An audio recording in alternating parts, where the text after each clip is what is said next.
کو کامیابی کا ایک بڑا راستہ بھی دکھاتے ہیں اور بندہ خسارے سے کیسے بچ سکتا ہے۔ وہ خاص مضمون ہے اس سورہ مبارکہ کا۔ دنیا میں کوئی شخص بھی ایسا نہیں ہے جو زندگی میں کسی بھی موقع پر خسارہ اٹھانا چاہتا ہو، وہ دینی ہو، دنیاوی ہو، مالی ہو، روحانی ہو۔ خسارے سے انسان بچنا چاہتا ہے۔ وہ چاہتا ہے کہ کچھ بھی ہو جائے میں نقصان میں نہ جاؤں۔ میں نے یہ بھی سنا ہے بعض لوگوں سے کہ چلو فائدہ نہ ہو جائے، برابر برابر ہی ہو جائے، لیکن خسارہ نہ ہو، نقصان نہ ہو۔ لوگ خسارے سے گھبراتے ہیں۔ قرآن مجید کی یہ سورہ مبارکہ ہمیں بتاتی ہے کہ خسارے اور نقصان سے بچا کیسے جا سکتا ہے۔ فرمایا والعصر، زمانہ محبوب علیہ السلام کی قسم ہو، زمانہ محبوب کی قسم، ان الانسان لفی خسر، بے شک آدمی ضرور نقصان میں ہے، خسارے میں ہے۔ بعض نے ایک باریک فرق بھی کیا ہے، کہتے ہیں نقصان ہوتا ہے جو انسان آمدن کے اوپر کاروبار کرتا ہے اور اگر اس میں فائدہ نہیں ہوتا تو لوگ کہتے ہیں مجھے نقصان ہوا ہے، اور خسارہ ہوتا ہے کہ اس کا راس المال بھی ضائع ہونا شروع ہو جائے۔ راس جب اس کی ضائع ہونے لگے تو کہتے ہیں اب خسارے میں چلا گیا۔ فرمایا ان الانسان لفی خسر، بے شک انسان خسارے میں ہے، گویا اس کی جو زندگی ہے یہ اس کے پاس راس ہے، راس المال ہے، وہ بھی اس کا سارا کچھ نقصان میں جا رہا ہے۔ کیا سب کا نقصان میں جا رہا ہے؟ نہیں۔ فرمایا الا الذین آمنوا، سوائے ان لوگوں کے جو ایمان لائے، وعاملوا الصالحات، اور جنہوں نے نیک اعمال کیے۔ فقط ایمان کی بات نہیں کی، ساتھ اعمال صالحہ بھی۔ وہ لوگ نقصان میں نہیں ہیں جو ایمان لائے اور ساتھ انہوں نے اعمال صالح بھی کیے، وتواصوا بالحق، پھر ایک دوسرے کو حق کی تاکید کی، وتواصوا بالصبر، اور ایک دوسرے کو صبر کی وصیت کی۔ فرمایا کہ انسان نقصان میں ہے جس بندے میں 4 خوبیاں پائی جائیں گی وہ نقصان اور خسارے سے بچے گا۔ دیکھیں نا، ایک آدمی دکانداری کرتا ہے تو اسے سمجھایا جاتا ہے کہ اگر تو چاہتا ہے نقصان سے بچے تو ذرا مال خود لینے جانا، دکان پہ وقت دینا، تو گلے پہ خود بیٹھنا، یہ کچھ چیزیں سمجھائی جاتی ہیں اپنے بچوں کو، بلا مثال و بلا تشبیہ، صرف سمجھانے کے لیے عرض کرتا ہوں۔ قرآن مجید نے کہا ہے اگر خسارے سے بچنا چاہتے ہو تو 4 کام کرو، ورنہ تمہاری زندگی روز بروز نقصان میں جا رہی ہے، خسارے میں جا رہے ہو، اصل مال بھی ضائع ہو رہا ہے۔ یہ 4 باتیں اگر تم اپنے اندر پیدا کرنے میں کامیاب ہو گئے تو تم خسارے سے بچ گئے۔ کون کون سی؟ الا الذین آمنوا،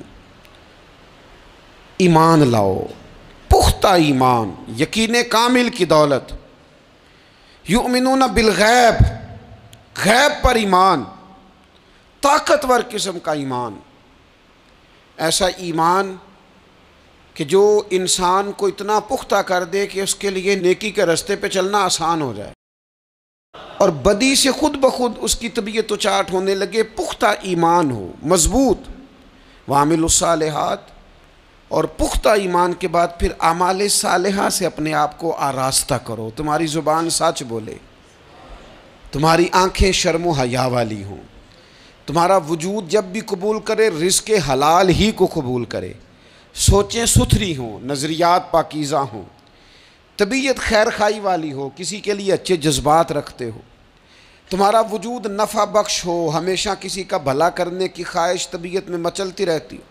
اعمال صالحہ سے اپنے آپ کو آراستہ کرو، صوم و صلات کی پابندی ہو، نماز کا خیال ہو، نماز کے قیام کا خیال ہو، ظاہری باطنی آداب کے ساتھ اللہ کے حضور عبادت کے لیے حاضر ہونا تمہارا جذبہ ہو، ایمان اور اعمال صالحہ، یہ 2 خوبیاں، وتواصوا بالحق،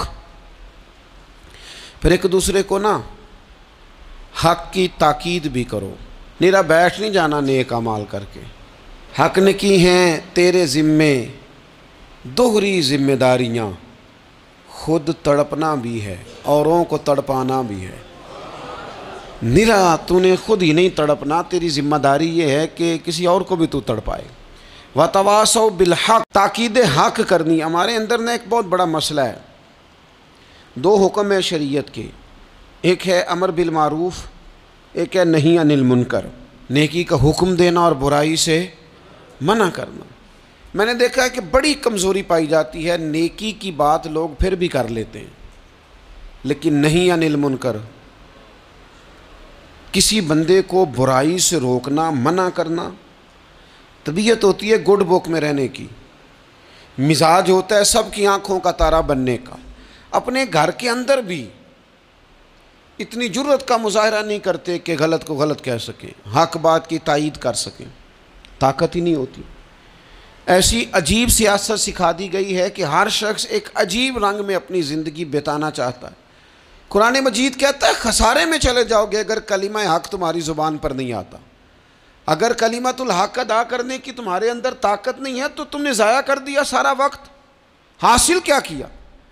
کہیں اگر اپنی برادری، اپنا قبیلہ، اپنا خاندان کسی موقع پر غلط ہے اور سامنے کوئی قبیلہ ٹھیک ہے تو آپ تائید کریں سامنے والوں۔ آپ کے اندر یہ اخلاقی جرت ہونی چاہیے کہ غلط کو غلط کہہ سکیں اور صحیح کو صحیح کہہ سکیں۔ نبی اکرم علیہ السلام نے فرمایا تم میں سے جو برائی دیکھے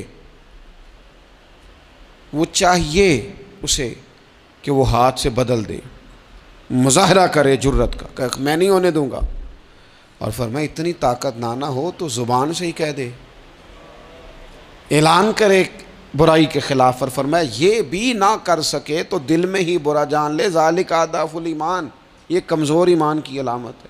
تو حق بات کا مزاج، میں نے اپنی قبر میں جانا ہے، میاں آپ کے ذمہ اللہ تعالیٰ نے قانون لگایا ہے، کنتم خیر امۃ اخرجت للناس تأمرون بالمعروف وتنہون عن المنکر، تم نے لوگوں کو بھلائی کا حکم دینا ہے اور برائی سے منع کرنا ہے۔ غلط کام ہو رہا ہو تو آپ غلط کو غلط ہی نہیں کہیں گے، آپ کی طبیعت اس طرح کی ہو جائے کہ آپ بات چپ سادھ لیں، آپ کی زبان پر کسی مظلوم کے حق میں کوئی کلمہ ہی نہ آئے۔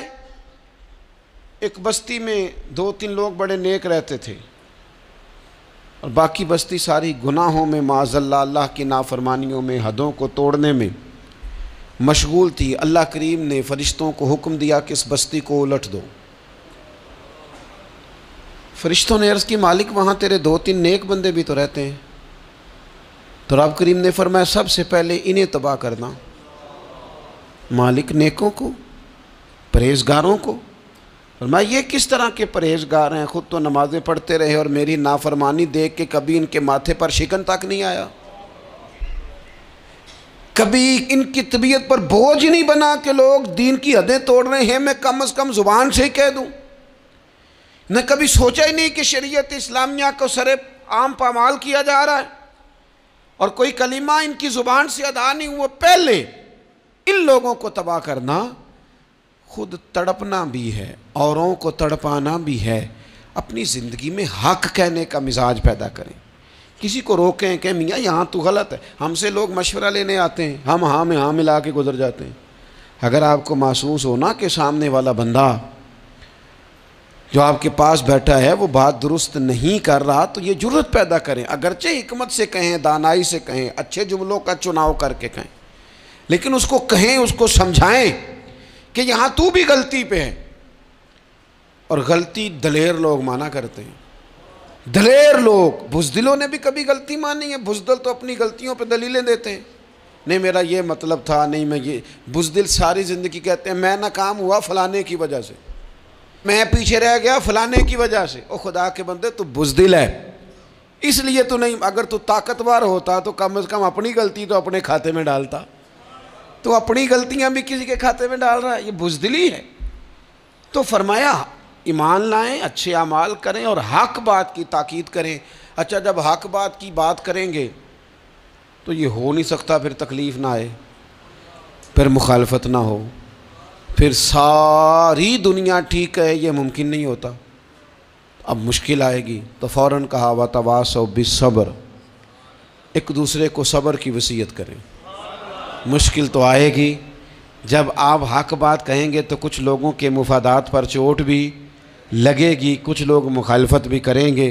آپ کی زندگی اگر صبر و تحمل والی ہے تو آپ کوئی کام کر جائیں گے، آپ کوئی مشن اس کی تکمیل کر جائیں گے اگر مزاج میں صبر ہے، اور اگر صبر نہیں ہے، ٹھہراؤ نہیں ہے، چند قدم نہیں چل سکتے، تھوڑی دیر بھی آپ آگے کی طرف نہیں بڑھ سکتے اگر صبر نہیں۔